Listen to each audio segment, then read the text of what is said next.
Hello friends, welcome to my YouTube channel. I am Sonam Patel. आज से हम स्टार्ट करने जा रहे हैं प्रोजेक्ट मैनेजमेंट। सबसे पहले मैं आपके साथ एग्ज़ाम पैटर्न और सिलेबस डिस्कस करना चाहूँगी, क्योंकि किसी भी सब्जेक्ट को समझने से पहले हमें उसका सिलेबस जानना ज़रूरी होता है। तो चलिए, ये प्रोजेक्ट मैनेजमेंट सब्जेक्ट है। इसका जो एग्ज़ाम पैटर्न होगा उसमें 2 सेक्शन होते हैं, सेक्शन ए, सेक्शन बी। ये 32 मार्क्स का आता है, ये 48 मार्क्स की का प्रैक्टिकल आता है। तो थ्योरी की हम बात कर लेते हैं। 4 क्वेश्चन आएंगे, जिसमें से आपको कोई 2 अटेम्प्ट करने हैं एंड प्रैक्टिकल में 5 क्वेश्चंस आते हैं और 3 हमें अटेंड करना होता है। अब हम सिलेबस डिस्कस कर लेते हैं। देखिए, टोटल आपकी जो यूनिट्स रहेंगी 8 यूनिट हैं, जिसमें से unit first, unit second, unit 7 and unit 8 ये थ्योरी है। बाकी जो बीच की है 3, 4, 5, 6 ये न्यूमेरिकल है। इसमें आपको प्रोजेक्ट मैनेजमेंट के बारे में बताया गया है। इसमें प्रोजेक्ट आइडेंटिफिकेशन एंड फॉर्म्यूलेशन बताया गया है। अब ये जो 2 यूनिट हैं, थर्ड एंड फोर्थ, ये फाइनेंस से रिलेटेड है। मीन्स इसमें फाइनेंस को कैसे मैनेज करना है, किसी भी प्रोजेक्ट को स्टार्ट करने के लिए हमें फाइनेंस की ज़रूरत होती है, तो वो कहाँ से आएगा, उसे हम कैसे यूज़ करेंगे, ये सारी चीज़ें 3 और 4th यूनिट में बताई गई है। उसके बाद हम unit 5th and unit 6th पर आते हैं। ये टाइम मैनेजमेंट से रिलेटेड है। मीन्स किसी भी प्रोजेक्ट में कितना टाइम लगना चाहिए, कितने टाइम में उसे कंप्लीट होना चाहिए, जिससे कि हमारी कॉस्ट भी कम लगे और जल्द से जल्द प्रोजेक्ट भी कंप्लीट हो जाए। अभी मैंने बताया आपको 7th एंड 8th यूनिट जो है ये थ्योरी है। जो सबसे इम्पोर्टेंट यूनिट्स हैं इसमें, वैसे तो सभी इम्पोर्टेंट है, लेकिन फिर भी 6th एंड 5th ये दोनों यूनिट जो हैं 100% एक प्रैक्टिकल इसमें से 2 प्रैक्टिकल इसमें से आते ही हैं। नेटवर्क एनालिसिस में आप 2 मेथड पढ़ेंगे, CPM method and PERT method. Project cost control में आप एक मेथड पढ़ेंगे जिसका नाम है क्रैशिंग मेथड। तो इन दोनों में से 2 क्वेश्चन 100% आएंगे। तो सबसे पहले हम इन्हें ही स्टार्ट करेंगे, उसके बाद जो ये फाइनेंस वाला पार्ट है उसको हम कवर करेंगे। तो चलिए, आज हम स्टार्ट करेंगे नेटवर्क एनालिसिस। इसमें CPM method and PERT method हम सीखेंगे। सबसे पहले हम CPM मेथड देखेंगे। दोनों ही मेथड के लिए सबसे पहले जो ज़रूरी होता है, फर्स्ट स्टेप जो होती है, वो होती है नेटवर्क डायग्राम बनाना। तो सबसे पहले आपको नेटवर्क डायग्राम बनाना आना चाहिए। तो हम नेटवर्क डायग्राम से स्टार्ट करते हैं। देखिए, नेटवर्क डायग्राम जो होता है वो कुछ इस तरीके का दिखाई देता है, लेकिन इसे हम बनाते कैसे हैं हम ये सीखेंगे। तो चलिए हम स्टार्ट करते हैं। ये रहा, how to draw a network diagram. Network diagram को बनाने के 2 तरीके होते हैं। एक होता है AON means activity on node, दूसरा होता है AOA means activity on arrow. अब ये दोनों में क्या डिफरेंस है? ये जो हमने नोड टर्म यूज़ की है, ये जो आपको सर्कल दिखाई दे रहे हैं, इसे हम नोड कहते हैं। इससे ये पता चलता है कि ये एक एक्टिविटी है और ये एक एक्टिविटी है। एक नोड पर एक एक्टिविटी, दूसरे नोड पर दूसरी एक्टिविटी।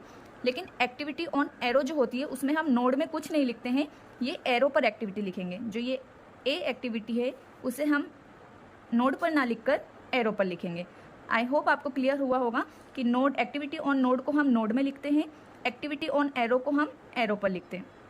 ये एक्टिविटी ए का स्टार्टिंग पॉइंट है ये, और ये एंडिंग पॉइंट है।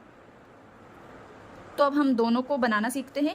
AON नेटवर्क डायग्राम कैसे बनाते हैं एंड AOA नेटवर्क डायग्राम कैसे बनाते हैं। ये देखिए, आपके पास दोनों टाइप के क्वेश्चन हैं। एक्टिविटी ऑन नोड जो रहेगा वो इस टाइप से आएगा, 1 से 2, 1 से 3, 2 से 4, 3 से 4, 2 से 5, 4 से 5, इस टाइप से दिया होगा। इसमें हमें कौन सा रूल फॉलो करना है? एक्टिविटी ऑन नोड वाला। अगर आपको इस टाइप से क्वेश्चन देते हैं कि एक्टिविटीज़ गिवन है, साथ ही साथ उसका प्रीसीडिंग एक्टिविटी गिवन है, तब हमें एक्टिविटी ऑन एरो से क्वेश्चन को सॉल्व करना है। आई होप आपको क्लियर हुआ होगा।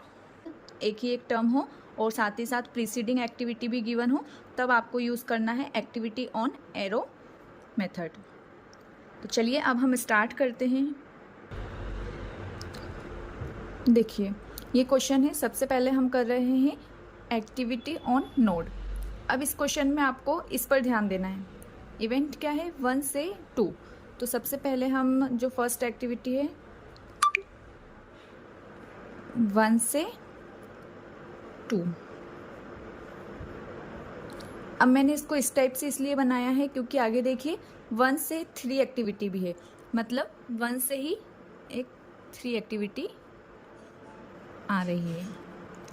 उसके बाद देखिए आगे है 2 से 4। 2 एक्टिविटी कहाँ पर एंड हो रही है? यहाँ पर। तो 2 से अब हम 4 निकालेंगे। और उसके बाद 2 से 4 के बाद 3 से भी 4 है, तो हम 4 को ऐसे बनाएंगे कि 2 और 3 दोनों के साथ में एडजस्ट हो जाए। ये देखिए 2 से 4। अब बाद में 3 से 4 है, तो हमने इसको अलग से नहीं बनाना है, 4 एक ही रहेगा। तो 2 से 4, 3 से 4 ये कॉमन है। उसके बाद 2 से 5, अब 2 हमारा यहाँ पर है, 2 से 4 तो हो गया, 2 से 5, तो 2 से ही हमने ये 5 बना दिया। 5th एक्टिविटी भी डन हो गई। उसके बाद क्या है 4 से 5। अब 4 से 5 तो हमें 4 पे हमारा एरो ले जाना है, 4 से हमें 5 पर ले जाना है, ये 4 से 5। अब ये जो पूरा प्रोजेक्ट था एक्टिविटी 1 से स्टार्ट हुआ और एंड कहाँ पर हो रहा है, एक्टिविटी 5 पर। हमेशा एंडिंग पॉइंट एक ही रहेगा, 2 या 1 से ज़्यादा या 2, 3, 4 ऐसे कोई भी एक्टिविटी एंड नहीं हो सकती। ये देखिए ये हमारा एक प्रोजेक्ट था जिसमें बहुत सारी एक्टिविटीज़ हो रही थी। अब हम इन एक्टिविटीज़ को भी इस पर लिख सकते हैं।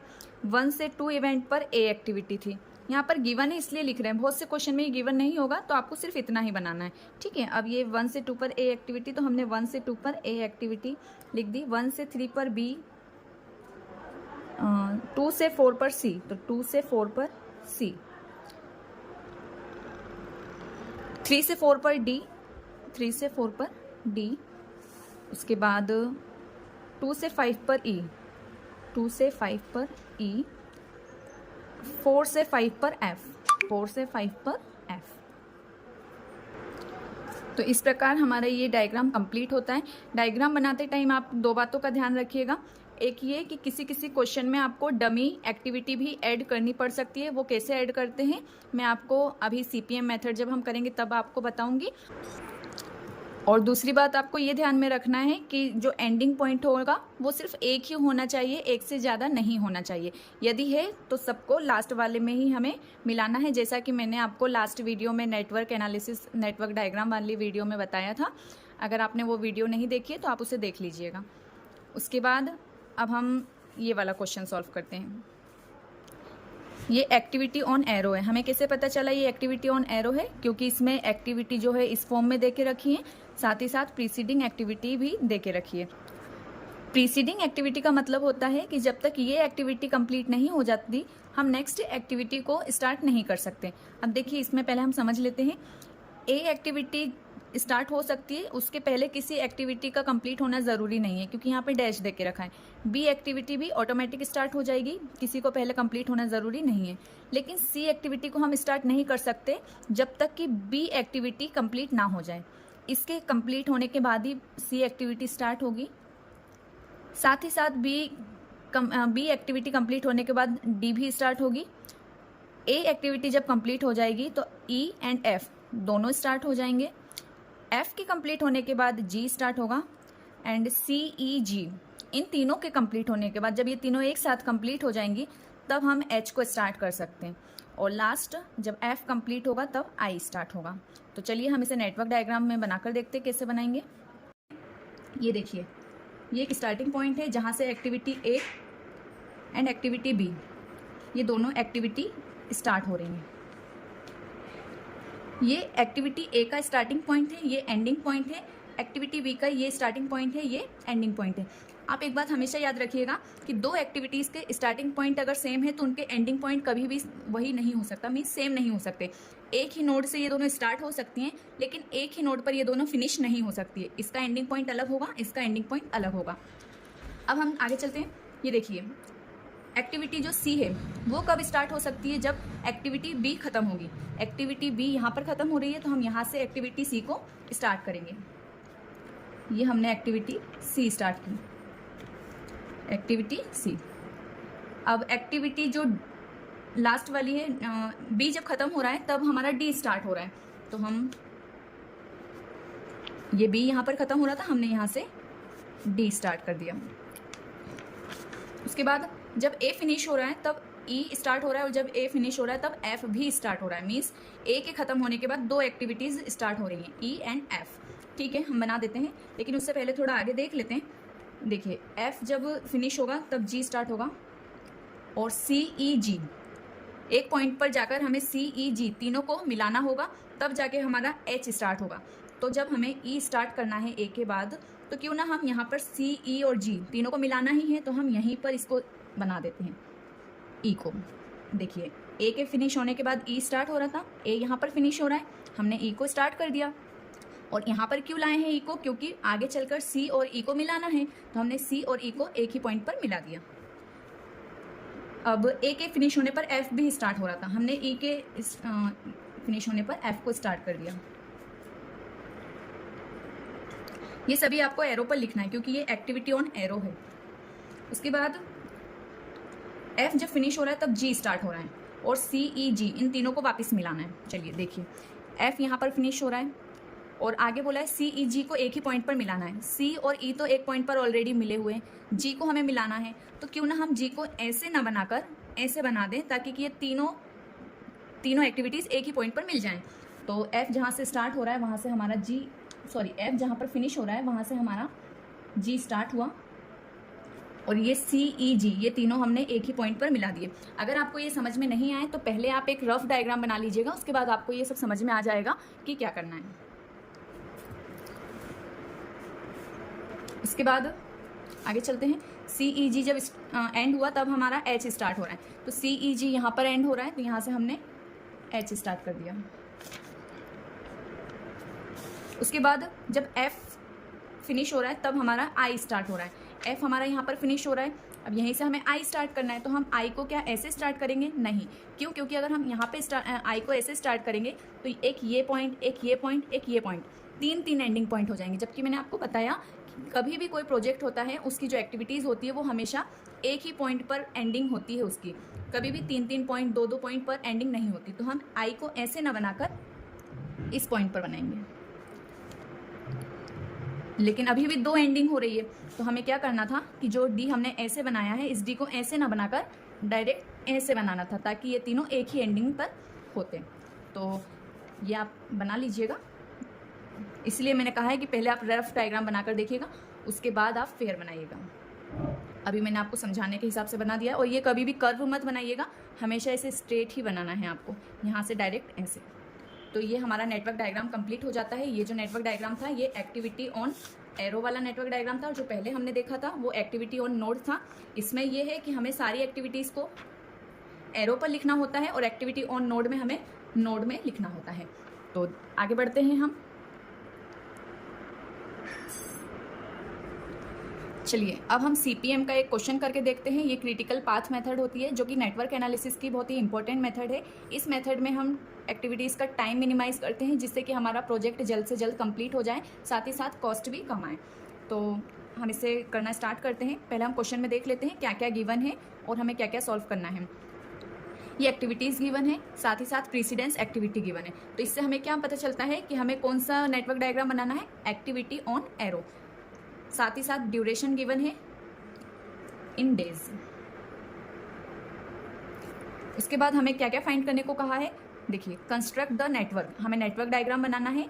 Determine earliest latest start and latest start, साथ ही साथ earliest finish and latest finish हमें निकालना है। और total float, free float, independent float, ये सारी चीज़ें हमें इसमें कैलकुलेट करनी है। एक ही वीडियो में आप ये सभी कैलकुलेट करना सीख जाएंगे, सिर्फ आप इसे पूरा देखिएगा। चलिए हम इसे बनाना स्टार्ट करते हैं। नेटवर्क डायग्राम सबसे पहली स्टेप होती है नेटवर्क डायग्राम बनाना, उसके बाद ही हम अर्लीस्ट लेटेस्ट निकाल सकते हैं। तो देखिए, हमें activity on arrow network diagram बनाना होगा, जैसा कि इसमें भी है। A और B को स्टार्ट होने के लिए किसी का एंड होना यहाँ पर ज़रूरी नहीं है। तो हम इसे स्टार्ट करते हैं। ये पॉइंट है जहाँ से A स्टार्ट हो रहा है, साथ ही साथ B स्टार्ट हो रहा है। अब C तभी स्टार्ट होगा जब A एंड B खत्म होगा।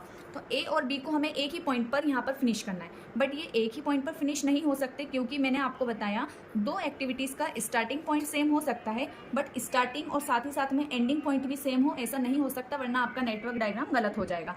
तो अब देखिए, यहाँ पर हमें डमी एक्टिविटी का यूज़ करना होगा। डमी एक्टिविटी वो एक्टिविटी होती है जब दो एक्टिविटीज़ को हमें कंबाइन करना हो, मिक्स करना हो, तब हम उसका यूज़ करते हैं। और इसे अननेसेसरी यूज़ नहीं करना है। मीन्स अगर आपके पास कोई ऑप्शन है कि आप इसे ऐसा ना करके कुछ और कर सकते हैं, तब आप डमी एक्टिविटी यूज़ नहीं करेंगे। लेकिन अगर आपके पास कोई ऑप्शन नहीं है तब आप डमी एक्टिविटी यूज़ कर सकते हैं। तो अब देखिए, मेरे पास यहाँ कोई ऑप्शन नहीं है क्योंकि जो स्टार्टिंग पॉइंट है वो एक हो सकता है लेकिन एंडिंग पॉइंट अलग अलग होंगे। तो अब हमें इन्हें कंबाइन करना है, तो हम ऑब्वियसली क्या करेंगे, डमी ऐड करेंगे। चलिए ये मैंने डमी ऐड कर दी। डमी हमेशा आपको डैश डैश करके ऐड करनी है और इसकी जो वैल्यू होती है वो हमेशा 0 होती है, ठीक है। उसके बाद डी का सॉरी अभी हमें सी स्टार्ट करना है। अब देखिए ए और बी का जो एंडिंग पॉइंट है वो ये बन गया, यहाँ से हमने सी को स्टार्ट कर दिया। अब हम डी को स्टार्ट करेंगे, तो डी को स्टार्ट तभी कर सकते हैं जब बी एंड होगा। साथ ही साथ आगे देखते हैं ई भी तभी स्टार्ट होगा जब बी एंड होगा, मीन्स बी यहाँ पर एंड हो रहा है। बी का एंडिंग पॉइंट ये नहीं माना जाएगा, ये ए एंड बी है, सिर्फ बी यहाँ पर एंड हो रहा है। तो बी जहाँ पर एंड हो रहा है वहाँ से 2 चीज़ें स्टार्ट हो रही हैं, डी और ई। तो बी से हम 2 स्टार्ट करेंगे, डी एंड ई। तो क्या हम ऐसे ऐसे बना रहे हैं, एक बार देख लेते हैं आगे चलकर कि और क्या है। सी और डी, ठीक है, सी और डी आगे चलकर मिक्स होने वाले हैं। तो आगे हमने देखा कि सी और डी एक ही पॉइंट पर मिल जाएंगे, सी और डी वापिस एक पॉइंट पर मिलेंगे, मीन्स एक ही बार मिलेंगे। और आगे चलकर सी डी ई ये तीनों भी एक ही पॉइंट पर ख़त्म होने चाहिए। तो इसके लिए हम ऐसा क्या कर सकते हैं जिससे कि हमें बार बार डायग्राम ना बनाना पड़े। तो देखिए डी कब स्टार्ट हो रहा है, जब बी खत्म हो रहा है। तो हम बी से ऐसे डी को स्टार्ट ना करके डायरेक्ट यहाँ से यहाँ मिला देते हैं ताकि सी और डी दोनों मिल जाएंगे। तो ये देखिए ये मैंने बी जहाँ खत्म हुआ वहाँ से डी को स्टार्ट कर दिया और यहाँ पर तो हमने डी को इस टाइप से बना दिया ताकि कि सी और डी दोनों एक ही पॉइंट पर मिल जाएं, क्योंकि हमारे क्वेश्चन में ऐसा गिवन है कि सी और डी को हमें एक पॉइंट पर मिलाना है। तो इसलिए हमने डी को डायरेक्ट यहाँ बना दिया, वरना हम डी को यहाँ या फिर यहाँ कहीं भी बना सकते थे। लेकिन आगे का आप पहले से देख लीजिएगा ताकि आपको बार बार डायग्राम बनाना नहीं पड़ेगा। इसके बाद ई भी स्टार्ट हो रहा है जब बी खत्म हो रहा है। तो बी यहाँ पर फिनिश हो रहा था, यहाँ से हमने ई को बना दिया, सॉरी। अब देखिए सी डी ई ये भी तो एक ही पॉइंट पर मिलना था और सी डी को तो हमने मिला दिया। तो क्या हम ई को भी डायरेक्ट यहाँ पर मिला सकते थे? नहीं, क्योंकि मैंने आपको बताया कि ये 2 एक्टिविटीज़ का एक ही स्टार्टिंग पॉइंट हो सकता है लेकिन एंडिंग पॉइंट अलग अलग होने चाहिए। तो डी का और ई का स्टार्टिंग पॉइंट तो सेम है बट एंडिंग पॉइंट यहाँ पर सेम नहीं हो सकता था, तो इसलिए मैंने डी ई को यहाँ पर बनाया। उसके बाद अब एफ कब स्टार्ट होगा, जब सी एंड डी फिनिश हो रहा है। तो देखिए हम यहाँ तक हमने कर लिया था, सी एंड डी जहाँ पे फिनिश हो रहा है वहाँ से एफ स्टार्ट हो रहा है। तो यहाँ से हमने एफ को स्टार्ट कर दिया, ये हमारा एफ स्टार्ट हो गया। जी कब स्टार्ट हो रहा है, जब सी और डी फिनिश हो रहा है। तो यहाँ से हमने जी को भी स्टार्ट कर दिया। एच कब स्टार्ट हो रहा है, जहाँ पर सी डी ई फिनिश हो रहा है। अब देखिए सी डी तो यहाँ पर थे, ई कैसे मिलाएंगे हम?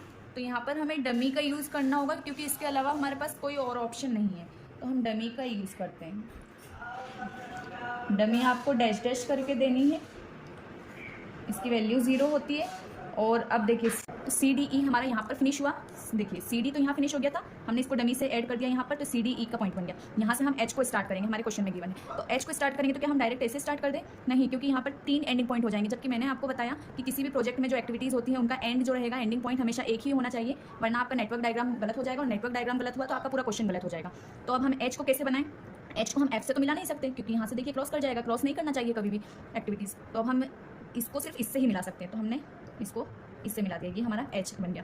लेकिन अभी भी 2 एंडिंग पॉइंट हो रहे हैं, तब क्या किया जाए? तो देखिए इसको हम डायरेक्ट इससे तो मिला नहीं सकते थे, जैसा भी मैंने इधर भी बताया था कि स्टार्टिंग पॉइंट एक हो सकता है बट एंडिंग पॉइंट अलग अलग होने चाहिए। तो ये तो अलग ही अलग रहेंगे, यहाँ पर हमें डमी लगानी होगी। ये हमने डमी ऐड कर दी। तो डमी कैसे ऐड, ये आपको और यहाँ पे 0 भी लगाना पड़ेगा। तो अब आपको मैंने बताया कि डमी कैसे ऐड करते हैं, नेटवर्क डायग्राम कैसे बनाते हैं। आई होप आपको ये पूरा डायग्राम क्लियर हुआ होगा। इसके बाद भी यदि आपको कुछ समझ में नहीं आता है तो आप मुझे कमेंट बॉक्स में बताइएगा। और ये अभी हमारा network diagram first step complete हुआ है। इसके बाद हमें अर्लीस्ट, लेटेस्ट, स्टार्ट ये सब भी निकालना है। तो इसके लिए आपको क्या करना होगा, चलिए सबसे पहले जितने भी नोट्स हैं इन सारे नोट्स पर आपको ऐसे बॉक्स बना लेने हैं। इस टाइप से आप बॉक्स बना लीजिएगा। तो ये देखिए मैंने सभी बॉक्स को बना दिया है। अभी हमें एक और चीज़ करना है, ये एक्टिविटी ए है, इसका सबका ड्यूरेशन भी लिखना है। ए एक्टिविटी का 10 ड्यूरेशन है तो हमें 10 लिखना है। बी एक्टिविटी का 8 तो यहाँ पे 8 लिखना है। सी एक्टिविटी का 9 तो 9 लिखना है। डी का 5, ई का 8।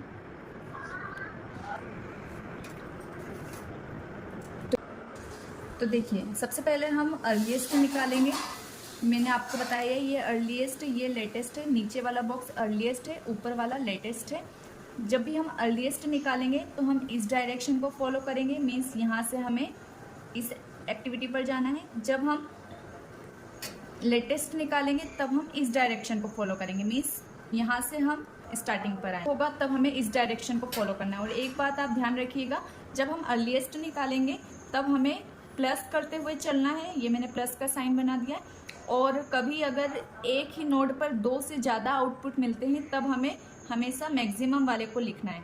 और लेटेस्ट में आपको ध्यान रखना है कि हमें माइनस करते हुए चलना है, और जब एक से ज़्यादा आउटपुट जाएंगे तब हमें मिनिमम वाले को लिखना है। जब हम इसे करेंगे तब आपको समझ में आ जाएगा। चलिए, सबसे स्टार्टिंग में हमें 0 एज्यूम कर लेना है स्टार्टिंग वाले नोड पर, ठीक है। अब हम इसके लिए निकालते हैं। तो ये 10 मैंने ऑलरेडी लिख दिया है, बट आप देखिए ये कैसे आया है। देखिए यहाँ से इस नोड पर आउटपुट कहाँ कहाँ से आ रहा है, 2 जगह से, यहाँ से और यहाँ से। तो जब 2 जगह से आउटपुट आता है तो हमें कौन सा लिखना है, मैक्सिमम वाला। और हमें करना क्या है, प्लस। इस नोड से इस नोड पर हम बना रहे हैं, तो 0 + 10 कितना होता है, 10। और 0 + 8 कितना होता है, अच्छा पहले इसके लिए निकालना होगा, सॉरी। देखिए 0 इस नोड के लिए अगर हम निकालते हैं तो यहाँ पर आउटपुट एक ही नोड से आ रहा है, तो हम 0 + 8 को ऐड कर देंगे तो ये यहाँ पर 8 आ जाएगा। अब हम इसके लिए निकालेंगे तो यहाँ पर आउटपुट 2 जगह से आ रहा है, तो 0 + 10 करेंगे तो 10, और 8 + 0 करेंगे तो 8। तो दोनों में से मैक्सिमम को लिखना है हमें, तो मैक्सिमम क्या है, 10, तो हमने यहाँ पर 10 लिख दिया। उसके बाद अब हम इसके लिए निकालते हैं। तो अब देखिए इस नोड पर भी 2 जगह से हमारे पास आउटपुट आ रहा है, तो दोनों जगह से आउटपुट के लिए हम क्या करेंगे, पहले इन दोनों को प्लस करेंगे, फिर इसको और इसको प्लस करेंगे, इन दोनों का प्लस और इन दोनों का प्लस। दोनों में से जो मैक्सिमम होगा उसको हम यहाँ पर लिखेंगे। 10 + 9 19, और 8 + 5 13।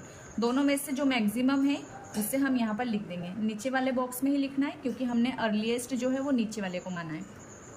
उसके बाद अब हम इसके लिए निकाल लेते हैं। तो देखिए इसके पास जो है आउटपुट कहाँ कहाँ से आ रहा है, 2 जगह से। ये एरो देख लीजिएगा तो आपको समझ में आ जाएगा कि आउटपुट कहाँ से आ रहा है। 2 एरो है, इसका मतलब 2 जगह से आउटपुट आ रहा है, एक यहाँ से और एक यहाँ से। तो जहाँ से आउटपुट आता है उस बॉक्स की वैल्यू और ये वैल्यू हमें प्लस करनी होती है। 19 + 0 19, और 8 यहाँ से भी आउटपुट आ रहा है, तो 8 + 8 16। दोनों में से मैक्सिमम क्या है, 19, तो हम किसे लिखेंगे, 19 को। इसके बाद अब हम इसके लिए निकालेंगे। तो देखिए इसमें जो है इस पर एक ही एरो है, मीन्स एक ही जगह से आउटपुट आ रहा है, वो भी यहाँ से। तो एक ही जगह से आ रहा है तो सिर्फ हमें इन दोनों को ही प्लस करना होगा। तो 19 + 3 कितना हो जाएगा, 22। इसके बाद हम इसके लिए निकाल लेते हैं, इसके लिए तो हो गया है, अब इसके लिए निकाल लेते हैं। अब देखिए इसमें 3 एरो हैं, तो तीनों जगह से आउटपुट आ रहा है, तो तीनों जगह में से हम 3 तो लिख नहीं सकते, हम सिर्फ मैक्सिमम लिखेंगे। तो एक आउटपुट यहाँ से आ रहा है, इसकी वैल्यू 22 है, तो 22 + 0 22। उसके बाद एक आउटपुट यहाँ से आ रहा है, तो 19 + 8 27, और एक आउटपुट यहाँ से आ रहा है, तो 19 + 4, मतलब जहाँ से आउटपुट आ रहा है उसकी वैल्यू प्लस करनी है, इसमें इसको प्लस करना है, ठीक है। तो 19 + 4 23। अब ये 3 आउटपुट आए थे तीनों जगह से, हमें मैक्सिमम वाले को लिखना है, तो हमने यहाँ पर 27 लिख दिया। इन तीनों में से मैक्सिमम यही था। तो ये हमारा अर्लीस्ट कंप्लीट हुआ। तो देखिए अब हम स्टार्ट कर रहे हैं लेटेस्ट। जैसा कि अभी मैंने आपको बताया था, लेटेस्ट में हमें इस एक्टिविटी से इस एक्टिविटी पर जाना होता है, हमें ये डायरेक्शन फॉलो करना है इस टाइप से, ठीक है। तो जैसा हमने अर्लीस्ट में क्या एज्यूम किया था, स्टार्टिंग में 0, और यहाँ पे जब हम लेटेस्ट निकालते हैं तो जो लास्ट एक्टिविटी होती है उसका जो अर्लीस्ट टाइम होता है वही का वही हमें लेटेस्ट भी एज्यूम करना होता है। तो 27 आया था तो हमने 27 लिख दिया। अब हम जब अर्लीस्ट निकाल रहे थे तो हम प्लस करते हुए चल रहे थे, और अगर 2 से ज़्यादा आउटपुट मिलते थे तो हम मैक्सिमम सिलेक्ट करते थे। लेकिन जब हम लेटेस्ट निकालते हैं तो हमें माइनस करते हुए जाना है और हमें मिनिमम को सिलेक्ट करना है। तो देखिए अब हमने इसके लिए तो निकाल दिया, हम इस नोड के लिए निकालते हैं। तो इस का जो है आउटपुट कहाँ जा रहा है, सिर्फ एक ही जगह इसका आउटपुट जा रहा है। हमें इसको देखना है कि आउटपुट कहाँ जा रहा है। अभी हम एरो को देखते थे, अब हमें इसको देखना है, ठीक है।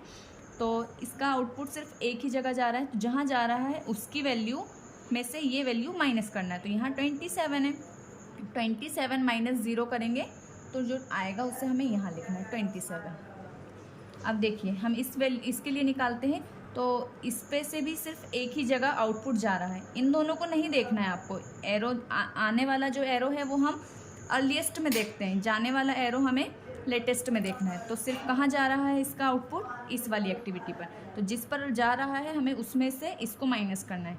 तो 27 माइनस 4 करेंगे तो यहाँ पर 23 आ जाएगा। इसके बाद इसके लिए निकालते हैं। अब देखिए यहाँ पर 3 जगह पर आउटपुट जा रहा है, एक ये डमी वाला, एक ये तीनों में से हमें माइनस करना होगा। और अब हम मिनिमम को सिलेक्ट करेंगे। तो देखिए सबसे पहले यहाँ जा रहा है, तो 27 माइनस 3 करेंगे तो कितना आ जाएगा 24। एक आउटपुट यहाँ जा रहा है जिसकी वैल्यू 27 है, तो 27 माइनस 8 करेंगे तो 19। एक आउटपुट डमी में जा रहा है जहाँ पर 23 वैल्यू है, तो 23 में से अगर 0 माइनस करेंगे तो 23। ये 3 वैल्यूज़ आई हैं, तो इन तीनों में से हमें एक मिनिमम सेलेक्ट करना है, क्योंकि अब हम लेटेस्ट निकाल रहे हैं। अगर अर्लीस्ट निकालेंगे तब मैक्सिमम सेलेक्ट करना है। इन तीनों में से मिनिमम क्या है 19, तो अब हम 19 को यहाँ पर लिख देंगे। उसके बाद अब हम इसके लिए निकालते हैं। तो अब देखिए यहाँ पर सिर्फ एक ही जगह पर एरो जा रहा है। अब ये वाला डमी हम इसलिए नहीं ले रहे क्योंकि ये एरो आ रहा है, और हमें लेटेस्ट निकालते टाइम क्या देखना है कि एरो कहाँ पर जा रहा है। तो एरो सिर्फ एक ही नोड पर जा रहा है जो कि है 19 वाला। तो 19 माइनस 9 करेंगे तो यहाँ पर 10 आ जाएगा। ये हमारे कंप्लीट हो गए। अब हम इसके लिए निकालते हैं। अब देखिए इसके जो नोड है, सॉरी इसके जो एरो हैं कहाँ कहाँ जा रहे हैं, एक यहाँ, एक यहाँ, एक यहाँ, 3 जगह पर जा रहे हैं। तो हम तीनों को तो लिखेंगे नहीं, हम किसको लिखेंगे, सिर्फ मिनिमम वाले को। तो सबसे पहले हम यहाँ देख लेते हैं यहाँ कितनी वैल्यू आएगी। 23 माइनस 8 करेंगे तो 15 आ जाएगा। एक एरो यहाँ जा रहा है तो जिसकी वैल्यू कितनी थी 19 माइनस 4 करेंगे, सॉरी 19 माइनस 5 करेंगे 14 आ जाएगा। एक एरो यहाँ जा रहा है जहाँ 10 माइनस 0 करेंगे तो 10 आ जाएगा।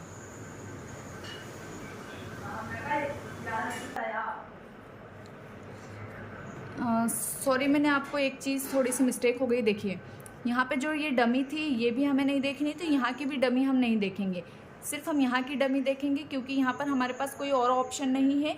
यहाँ पर हमारे पास सिर्फ एक ही आउटपुट है तो हमें ये देखना होगा। लेकिन यहाँ पर हमारे पास 2 अलग आउटपुट हैं, तो जो कि हमें इन दोनों को देखना है, इसको इग्नोर करना है। यहाँ पर भी हमारे पास 2 और आउटपुट है तो हमें इसे इग्नोर करना है, तो हम इसे नहीं देखेंगे। यहाँ पर तो वैसे भी अगर इसे नहीं भी देखते तो भी आंसर 19 ही आएगा, लेकिन यहाँ पर आंसर 10 नहीं आएगा। देखिए 19 माइनस 5 करेंगे तो 14, और एक आउटपुट यहाँ जा रहा है तो 23 माइनस 8 करेंगे तो 15। तो 14 और 15 में से क्या मिनिमम है 14, तो हम यहाँ पर 14 लिख देंगे। इसके बाद अब हमारे सारे कंप्लीट हो गए, सिर्फ ये रह गया। इसके पास देखिए 2 आउटपुट जा रहे हैं, तो एक यहाँ, तो 10 माइनस 10 0, और 14 माइनस 8 6, दोनों में से जो मिनिमम है ये 0, इसे हम यहाँ पर लिख देंगे। तो इस प्रकार से ये हमारा सारा लेटेस्ट और अर्लीस्ट कंप्लीट होता है। इसके बाद बस हमें अब एक टेबल बनानी है, उस टेबल में मैं जल्दी जल्दी आपको सभी कैलकुलेट करना बता दूंगी। चलिए हम स्टार्ट करते हैं। देखिए जब हमारा नेटवर्क डायग्राम कंप्लीट हो जाता है, सभी earliest and latest find out हो जाते हैं, उसके बाद हमें एक क्रिटिकल पाथ बनाना होता है। क्रिटिकल पाथ वैसे 2 तरीके से बनाया जा सकता है, लेकिन इजी वे जो है वो सिंपल ये है कि आप इसमें से देखिए सेम वैल्यू कहाँ पर है जिनका डिफरेंस 0 आए। इन दोनों का डिफरेंस 0 है क्योंकि ये सेम है, ये दोनों भी सेम है, ये दोनों भी सेम है, ये दोनों सेम नहीं है तो इसे नहीं लेंगे। और ये दोनों भी सेम है, ये भी सेम नहीं है, ये भी सेम नहीं है। तो बेसिक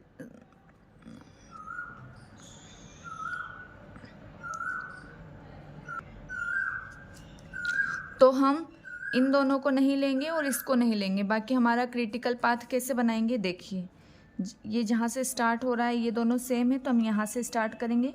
क्रिटिकल पाथ हमेशा डबल लाइन से दिखाया जाता है, तो आपको इस पर ऐसे एक और लाइन करनी है। मैंने रेड पेन से की है, बट आप ब्लू पेन से ही कीजिएगा। मैंने आपको दिखाने के लिए इसे रेड पेन का यूज़ किया है। ये देखिए, इस पॉइंट से इस पॉइंट पर जा रहा है। अब हम इस पॉइंट से इस पॉइंट पर नहीं ले जाएंगे, क्योंकि यहाँ पर जो आउटपुट है वो यहाँ पर जो अर्लीस्ट और लेटेस्ट है वो दोनों अलग अलग है। हमें सेम सेम चाहिए। देखिए, अब हम इस एरो को यहाँ पर नहीं ले जाएंगे, क्योंकि यहाँ पर ये दोनों सेम नहीं हैं। तो सेम कहाँ है? यहाँ। तो हम 19 के बाद इस वाले नोट से डायरेक्ट इस नोट पर मूव कर जाएंगे। ये देखिए, तो ये हमारा क्रिटिकल पाथ बन गया। क्रिटिकल पाथ कैसे बना, क्या बना है हमारा क्रिटिकल पाथ?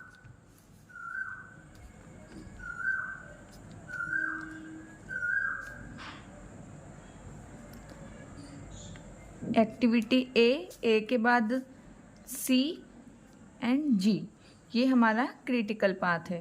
तो ए, सी एंड जी। आपको यहाँ तक क्लियर है? उसके बाद हम आगे बढ़ते हैं।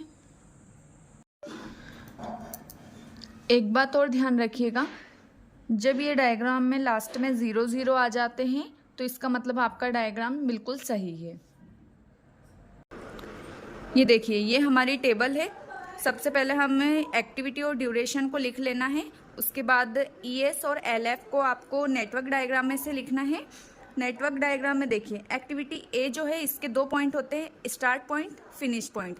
तो हमें अर्लीस्ट स्टार्ट निकाल रहे हैं, तो हमें हर एक्टिविटी का स्टार्टिंग पॉइंट देखना है। ए का स्टार्ट पॉइंट ये है, जिसकी वैल्यू ये E है और ये F है, तो नीचे वाली वैल्यूज़ देखनी है, क्योंकि हम अर्लीस्ट स्टार्ट निकाल रहे हैं। तो स्टार्टिंग पॉइंट पे देखना है और नीचे वाली वैल्यू देखना है। तो क्या है? 0। तो यहाँ पर हम 0 लिख देंगे। सॉरी, यहाँ पर हमने 0 लिख दिया। उसके बाद सेम एक्टिविटी बी जो है, इसका भी स्टार्टिंग पॉइंट सेम है, ये एंडिंग पॉइंट है। तो हमें स्टार्टिंग पॉइंट पे क्या वैल्यू है? 0। तो हमने यहाँ पर 0 लिख दिया। उसके बाद ये गलती से लिखा गया है।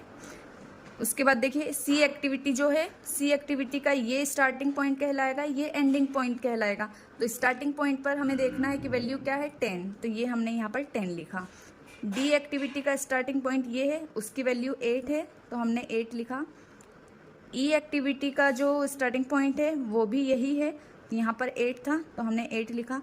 एफ एक्टिविटी का स्टार्टिंग पॉइंट ये है, 19 था, तो 19 लिखा। जी एक्टिविटी का भी स्टार्टिंग पॉइंट ये है, तो हमने 19 था, तो 19 लिखा।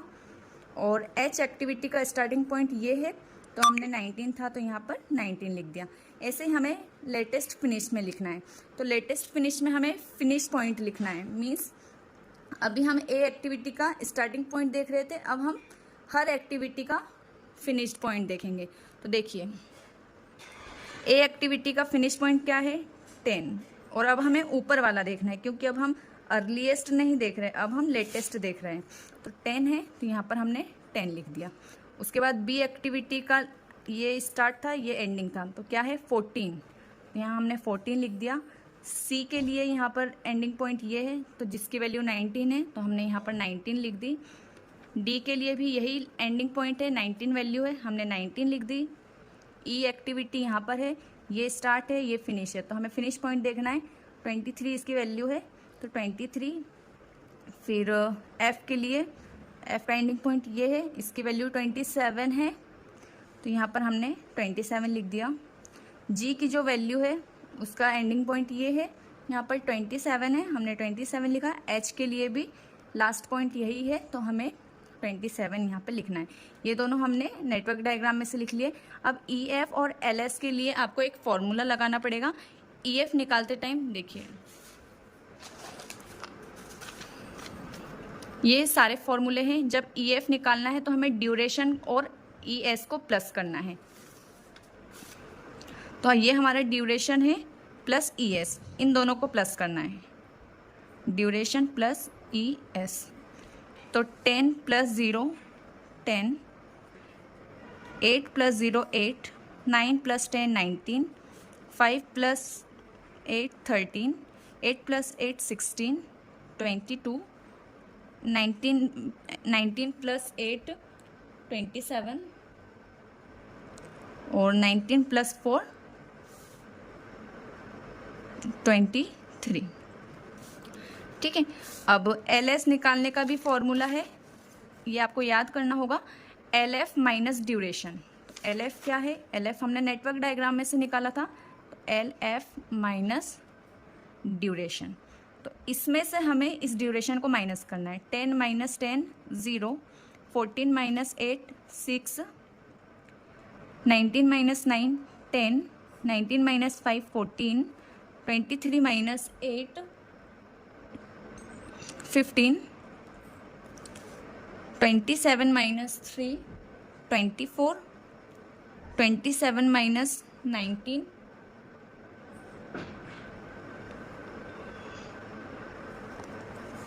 27 माइनस 8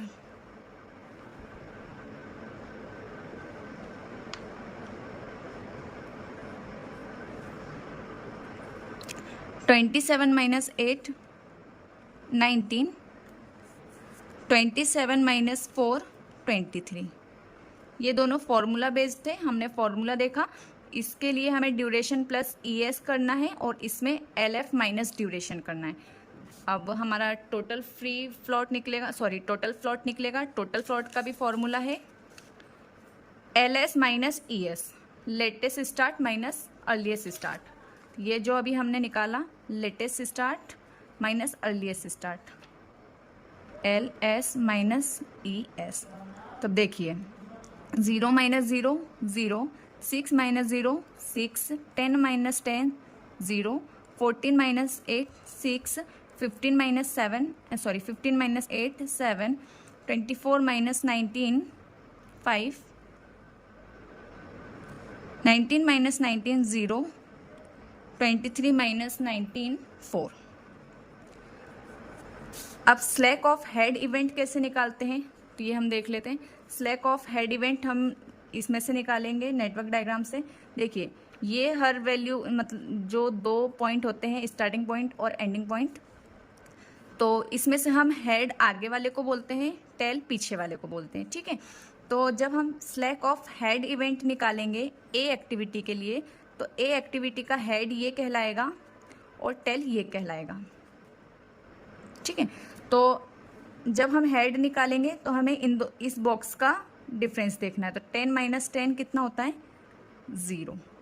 अब एक्टिविटी बी के लिए हम हेड क्या है, ये टेल है, ये हेड है, इन दोनों का डिफरेंस कितना रहेगा, 6। एक्टिविटी सी के लिए ये टेल है, ये हेड है, तो इसका हेड की डिफरेंस कितना है, 19 माइनस 19 0। इसी टाइप से आपको सभी का निकाल लेना है।